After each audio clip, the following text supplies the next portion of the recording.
on integration of theology and psychology. It's an interdisciplinary approach. So we have a lot to go through, so I'm going to start right off with my thesis. So my thesis of the paper is it will make three movements. First, it will survey the difficulties embedded in seeking to integrate Christianity and psychology. Second, I will argue that a creation mandate is issued in Scripture commanding us to explore the contours of God's creation, particularly in those fields of study related to human beings. Third, I will argue that the interdisciplinary domains of theology and psychology can indeed be successfully integrated. Finally, I will offer a little bit of work that's already underway. Okay, but we have to talk about the difficulties that's facing this integration project, and that has to do with three areas I want to focus on the first part of my paper, and that is the Enlightenment movement, Freud and Darwin's naturalistic model of humanity, and our part in evangelicalism, in our anti-intellectualism. So first of all, the Enlightenment movement is complex and has many moving parts as to why it developed. This is just a cursory treatment so we can understand where we're going in my paper. The Enlightenment was the intellectual and philosophical movement which overran Europe during the 17th and 18th century. Early 17th century scientific inquiries such as Galileo's description of the earth and Isaac Newton's laws of motion cast suspicion upon the Bible and its truthfulness in describing reality. In fact, Newton's laws provided an attractive alternative to the normative dogmatic controversies and the wars of religion, which was responsible for the death of millions of people. Christianity, for many, could not stand up to the rational scrutiny, hence the edifice of the power of the religious power crumbled along with their epistemology.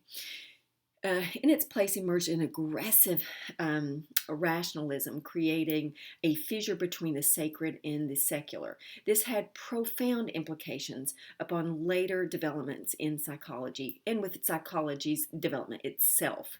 The movement was further buttressed and defined by great philosophers like René Descartes and Immanuel Kant. The former placed the knowing of self, the person as an isolated reasoning being at the foundation of knowledge. The latter issued a charge that we should all have the courage to make use of our own understanding.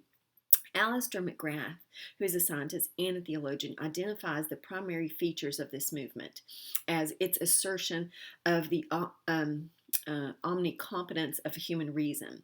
That is, reason has the singular capacity and supreme dominance over all fields of knowledge. Such an intellectual foundation, void of a supernatural, was responsible for ushering in some of the most horrific events in human history, which we saw in the 20th century, which were the Stalinist purges, Russian gulags, and the Nazi Holocaust. There must not be a mistake, Alistair McGrath notes, that the fundamental concern of the Enlightenment enterprise can be said to be in stripping human beings of their particulars, and thus they lay bare the core of human nature and independent, autonomous, and thus essentially non-social moral beings. Supremacy of reason placed an intellectual straitjacket upon Western Christianity, separating her from the created natural world, or at least investigating it. This forced a flattening out of the evangelical Christian mind into thinking only in the spiritual domains. It completely restructured Christian thinking entirely from what it had been in the pre-modern era. Foundational Enlightenment assumptions were absorbed uncritically by evangelicals. For example, the philosophy of common sense embedded within the Reformed theology, emerging in places like Princeton University. Princeton was the cauldron in which the 19th century biblical theorists like Charles Hodges were developing their theories with the pen of the Enlightenment filled with the ink of the common sense philosophy. Another aspect of the Enlightenment is noteworthy is deism also resulted. This is, of course, the belief that God was separate from the universe and only interacted with the world through natural laws that he had set in motion. So as a result of this aggressive rationalism and understanding of God, humanity, and reality was degraded. And this is really where we need to take a minute to reflect on Freud and Darwin's overwhelming influence when it comes to understanding the human. The following century birthed ideological conflicts like Marxism, which centered on the importance of social and economic equality, championing the cause of the oppressed people in society. Freudism investigated the inner life of the mind, connecting it with sexual impulses. And of course, Darwin's theory of evolution called into question the six-day creation and blurred the distinctive lines between human and non-human life. Well, Freud and Darwin's theories shook the very foundation of evangelicalism. These events occurred at the height of the Enlightenment triumph and is the ground in which produced psychology as we understand it today. Much can be said about Freud's work and legacy, but 4 points are to be observed. Just the sheer breadth of his work with dreams, childhood, personality, memory, sexuality, and therapy was staggering, and therefore it had deep influences. His ideas laid the foundation for the field of psychology and thus established a citadel of knowledge about humanity. His work shaped later theorists who themselves developed psychological theories, and Freud, along with major figures in early modern psychology, were themselves raised, in large part raised within a Judeo-Christian framework. So it is really noteworthy that they departed decidedly from a religious orientation and spiritual concepts in general. Darwinism, in another lane, is a theory about biological evolution set within the scientific framework which has eaten through all traditional concepts of the human being. It has 3 parts: common descent, random variation, and natural selection. Well, natural selection explains for them that upon this framework everything, and it reduces everything down to genetics, everything down to emotions, free will, morality, and so on and so forth. It shot through 4 major Christian doctrines, which was direct creation, rejection of design, and rejection of teleology, and also it compromised a biblical anthropology directly. So this theory has been elevated into a meta-narrative and functions as a belief system. It is a statement about nature itself. It is a statement about nature of nature and encompasses all reality. So both Freud and Darwin established the quotient of what it means to be human and how we function. Devoid of essential elements of God, morality, meaning, beauty, and all these kind of things, their frameworks cannot account for. Hence, such frameworks are not only decidedly anti-spiritual, anti-God, but offers a veneer rendering of humanity as being merely a fashion in a naturalistic mold.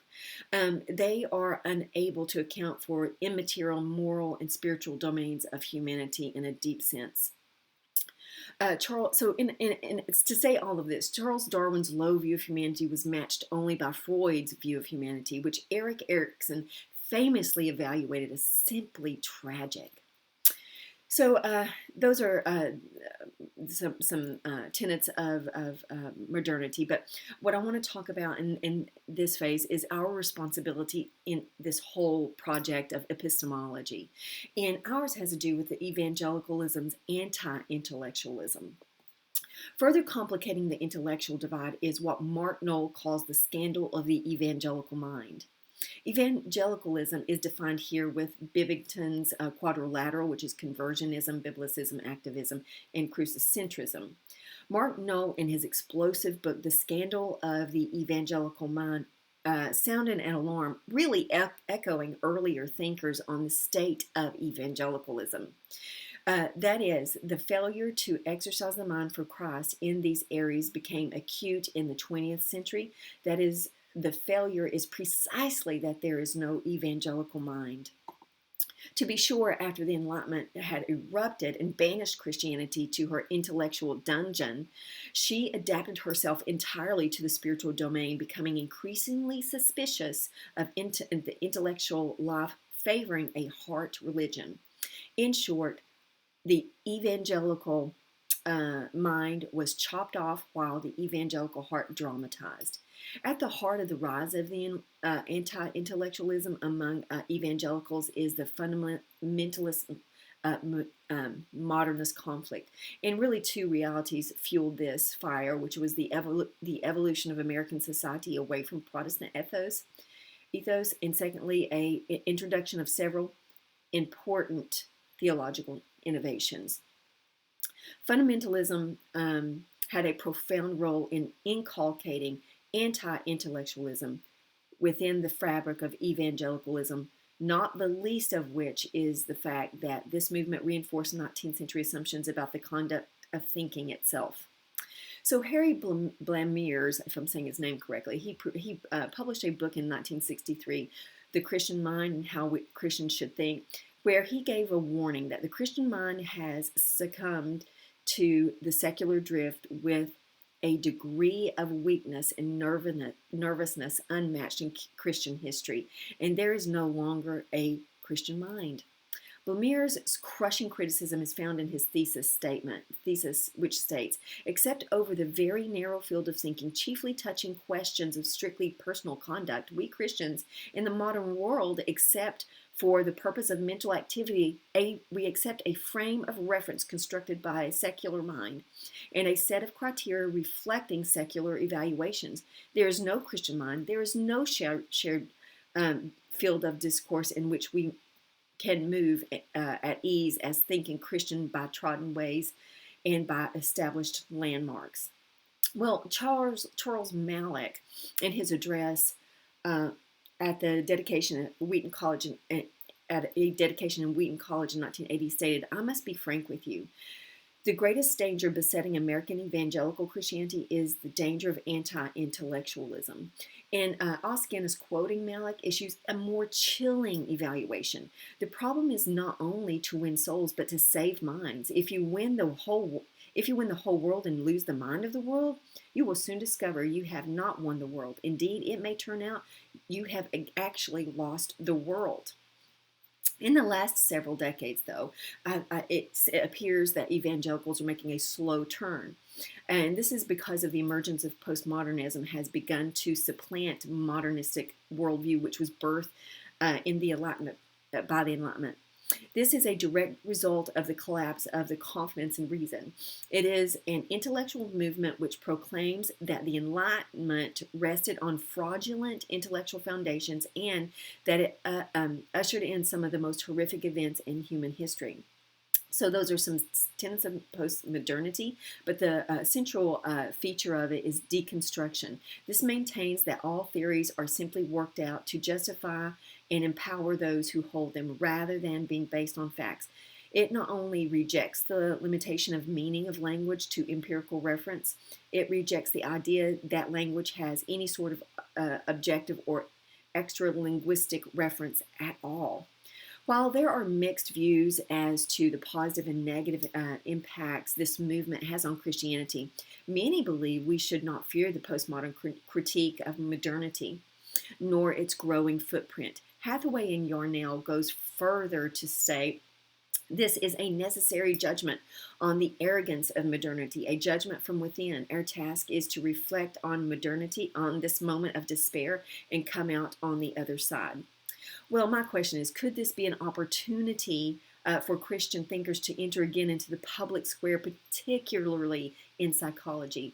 If all viewpoints are valid, how remarkable and shocking will it be for the throngs of people to see Christian theologians unlock the vaults of classic Christianity with its depths of reasoning and thought, its vast and nuanced discussion on God and creation, and its unparalleled beauty and speech about the worth and the value of human beings.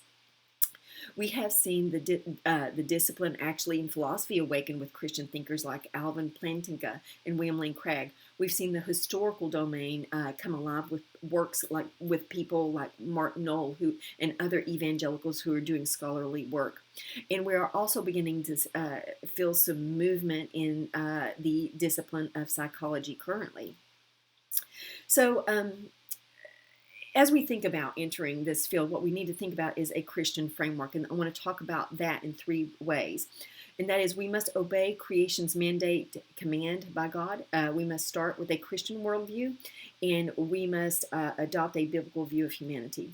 Well, Genesis 1:28 states, "Be fruitful and multiply and replenish the earth and submit to it and subdue it, and have dominion over the fish of the sea and over the fowl of the air and over every living thing that moves upon the earth."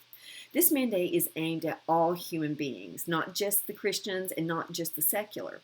In Christianity's sinful, and I say evangelicalism's sinful silence, the secular world is carrying out this mandate. Unknowingly, they obey God. Knowingly, we have disobeyed him.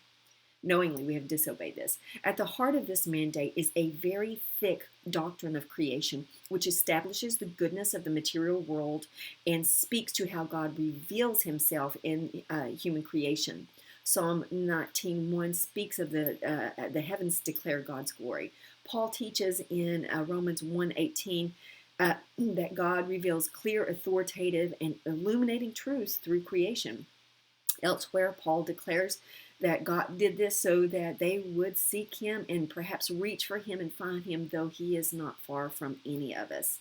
Well, classic Christianity took these passages very seriously, as did they the doctrine of creation. They thought deeply about the world and everything in it. A leading exemplar is in historic Christianity for touting a thick doctrine of creation was Saint Irenaeus of Lyons in the 2nd century. He, in his battle with Gnosticism, developed a very sophisticated theological system anchored in a thick doctrine of creation. This is, in fact, what laid the groundwork of orthodoxy, his work in his fight with Gnosticism. Well, with Kreider and Zwiegel's book, A Practical Primer on Theological Method, they make strong arguments for what they call 3 chords of God's revelation. The Word to the world, this is verbal revelation. The Word in the world, which is Jesus Christ, the incarnate Word. And the world to the Word, which is everything God created. They make a convincing argument that the latter chord must be appreciated and investigated. To that end, they set up a metaphorical table where chemist and theologian alike dialogue at this table. And of course, there's much discussion to be had about who's at the head of that table or if there is a head. Some of our most intellectual, powerful theologians welcome the idea that non-Christians and Christians alike can discover truth. St. Augustine noted in the early 5th century that perceptive non-Christian Christians really did know a great deal about the earth, the heavens, and the other elements on the world, about the motion and orbit of the stars, and even their size and relative positions. In fact, Augustine's work, City of God, really depicts the ruinous events of Rome and the catastrophe that the Christians found themselves in. And they sent an emissary to Augustine to help give a Christian lens and to understand the tragedies that had developed. Well, what emerged was his understanding of providence as he contemplated the relationship between Christ and the culture that framed all of life. So his work, really, in an interesting sense, is an instructive case study of one person's reflection on his culture, but also ancient Rome also offered an equally interesting case study on cultural collapse in general. So, and moreover, the City of God describes a basic motivational disparity between 2 groups, those who love God, despise self, and those who love self and despise God. Such proclivities are responsible for the radical differences in understanding God, humans, and the rest of humanity. However, he still maintained that unbelievers can uncover truth. So like Augustine's world, so it is in our world. That is, all truth is God's truth. But such a maxim must not presuppose that truth is discovered throughout a naturalistic lens is the whole truth. Perhaps a better maxim, according to Eric Johnson, is all truth is God's truth, but not all texts express God's truth. The task of the theologian, I dare say all Christians, is to seek the answer to the question, how does this fit regarding all areas of life? It is the task of the Christian to not only interpret what has been discovered, but to do so from a Christian framework. Human agents must give articulation to not only many facets of the created world, but particularly in those disciplines of psychology, a Christian framework must be included. So how do we understand a Christian framework? What categories would we use if we were to investigate this further? I call this doing psychology in color. As much science claims they approach data on a neutral ground and is unbiased, this is clearly impossible. The worldview in which all the sciences were born is understood as naturalism. A worldview defined is the subset of one's entire system of beliefs that ground and legitimize the rest of one's beliefs. They form the presuppositions for all other suppositions. Deeply embedded, one is unaware that their basic assumptions are rarely carefully articulated and thus tends to guide one's thinking. Hence, greater worldview awareness is important, especially in the human sciences, because humans are in a large part constituted by their beliefs. Eric Johnson states that naturalism is a worldview that assumes that only natural entities exist and that beliefs are justified only by the methods of empirical science. This worldview of the natural sciences has ostracized all other worldviews while thinking they are functioning objectively. Hence, the natural scientists are especially susceptible to dogmatism regarding the objectivity, validity, and freedom from biases of their worldview assumptions. So what kind of categories would we use in our worldview? Well, I would argue that we'd use these. They are Christian principles of creation, the fall, grace, and glory. Another way to think of these is the way Ravi Zacharias has put them in his apologetic work, which is origin, where do we come from, morality, distinctions between right and wrong, good and bad behavior, meaning, what gives meaning to our lives, why are we here, destiny, where are we headed.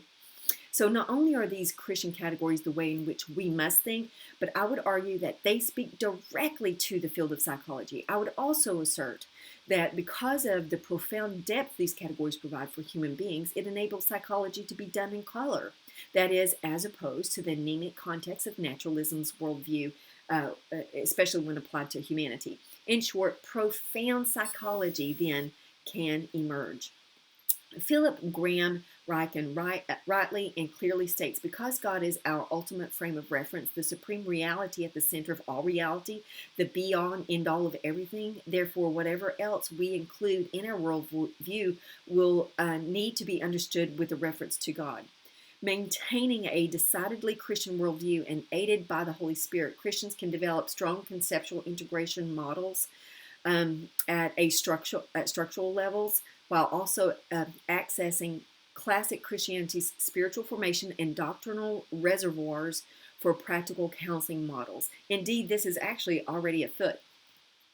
A biblical view of human beings not only can enrich psychology's veneer conceptualization of humanity, but can also bring distinctively ethical components to the discipline. That is, it can offer God's perspective on human beings, which purports that they are endowed with dignity, worth, and free will.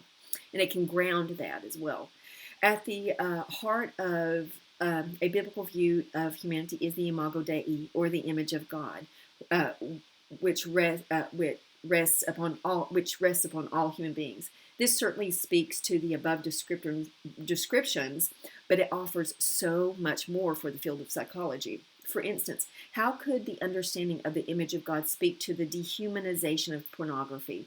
What about this doctrine's unparalleled ability to restore human dignity and worth to victims of the sex slave industry? In fact, is there any area where trauma is found which the image of God understanding of humanity would prove ineffectual? A biblical view of man offers a holistic portrait of humanity, addressing the ethical, moral, and spiritual aspects of humanity. These immaterial aspects are of great concern for the Christian, but also speak to the well-being that rests upon them.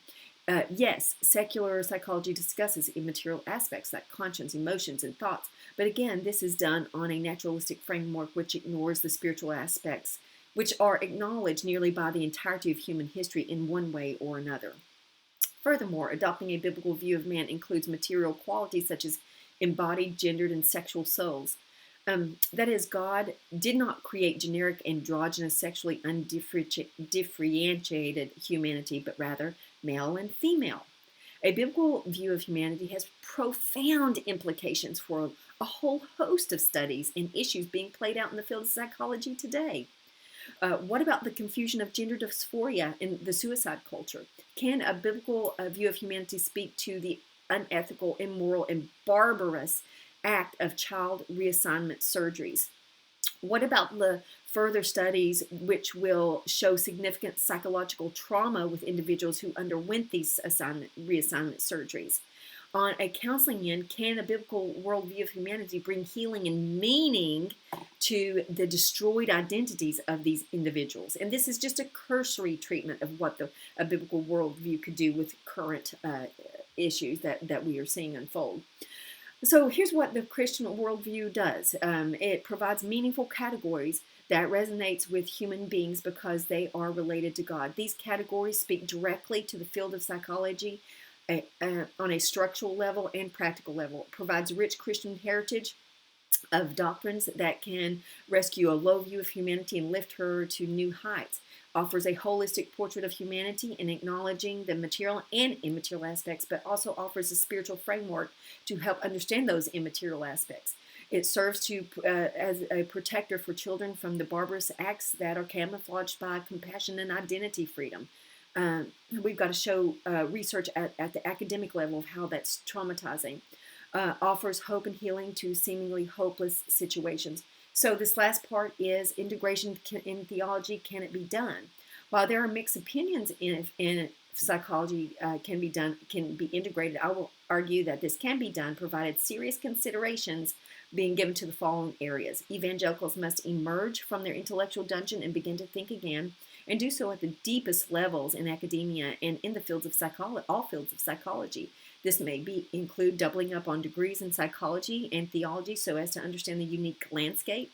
We must demonstrate that a Christian framework will prove beneficial to the entire field of psychology, both on a theoretical conceptual level and a therapeutic level. We must develop structural models to integrate a host of theological content in creative and adaptable ways. True integration involves fundamentally the bringing of one's Christian values, beliefs, and relationships with God into a personal and professional life. We need to be able to precisely define the integration enterprise, and we must listen to psychology and not be tempted into comparative and competitive entanglements. It must be truly integrated. So where do we start? Well, we start by understanding what theology and psychology is and how they can complement each other, and by asking how to go about the process. And finally, what is needed? We need to identify the competencies that are needed in this field. Theology can be thought of as the distillation of God's revelation of himself to humanity in a linguistic, conceptual, and cultural medium people can understand, whereas psychology is primarily concerned with the mechanisms by which people function and the methods to assess and influence that functioning. Stanton Jones has defined the integration of psychology and theology this way. Integration of Christianity and psychology, or the area of secular thought, is our living out in particular areas of the lordship of Christ over all existence by our giving attention to special revelation. So Malcolm Jeeves, in his book Human Nature at the Millennium, shows how these two disciplines may help define each other and how they are complementary to one another. Understanding that psychological and theological languages overlapping can stand for differences in meaning can serve to sharpen understandings for each field. So Jeeves offers guidelines in his book that are really helpful. Eric Johnson, on the other hand, has conducted a groundbreaking work of first-order scholarship in integration of psychology and Christianity, and he makes many observations about how to do true integration. I have just a few more slides here. Dr. Johnson distinguishes between perspectivalism, strong conceptualism integration, and weak conceptual integration. Perspectivalism, this is the belief that they're incompatible. Johnson succinctly challenges their assertions under which their arguments crumble. Johnson contends for a strong conceptualization integration over and against a weak conceptualization. That is, the aim of the strong conception aims to compare and contrast, and if possible, reconcile and unite the assumptions, conclusions, methods, and so forth of distinct disciplines so as to combine them in a fruitful way. This includes going beyond worldview integration and allowing the Bible into the theory building stage where Christians can develop research and theories. Johnson calls this high quality integration. But one of the problems facing the integration project is many Christian psychologists and therapists and counselors are practicing weak integration, thinking that they are having a strong integration. And one of the things that he gives in his book is that, for example, a weak version would be looking in the Bible for a mental disorder. This is because they have a cursory knowledge of Scripture, and they're not approaching Scripture properly. And this can happen on the other end of it, too, with not having a psychology background. Johnson makes an insightful observation when he notes many integrationists are rightly motivated to bring the Bible into their work, but without an adequate conception of framework for interpreting secular psychology and the Bible and relevant theological literature, they are unable to accomplish what they so desperately want to do. This is why there's a need for a two-tier competency, that is, working in this burgeoning field needs two high-level competencies in both psychology and theology. So there are many models that are being tested right now. Here are just a few. Incarnational psychotherapy, Christ, the Lordship psychology, a relational approach to the integration of psychology and theology. And most intriguing, a domain-based approach by Dr. Hathaway and Dr. Yarhouse. Those are just to name a few. And if you're interested in my paper, I'm going to footnote a lot of this stuff, and you can certainly email me for that. It is indeed an exciting time to be working in the field of study. In conclusion, this presentation, I have surveyed the many difficulties related to naturalistic framework resulting from the Enlightenment. I have argued that the creation mandate is set forth in Scripture, which has largely been ignored by evangelicals, and that they must ascend from their intellectual dungeons and walk into the light of God's world, shaping and defining reality to comport with how God has revealed it, especially regarding knowledge related to human beings. Finally, I have argued that integration of theology and psychology is feasible, though not without hard work. Additionally, I have provided examples of work already being done in this area. My prayer is that God raises up great thinkers with intellectual powers matching those of the church fathers in classic Christianity, and that these people possess a level of integrity and resolve which possessed Mother Teresa. The world must be filled with the light of God's love and wisdom as it shapes and informs all fields of study. This can only be done at the intellectual levels, and if we fail to obey God as His people, we shall be bound, gagged by the elitist, and tossed back into the intellectual dungeon for hundreds of years until God raises up a people who will finally think. So that's my project. Questions and comments are welcome.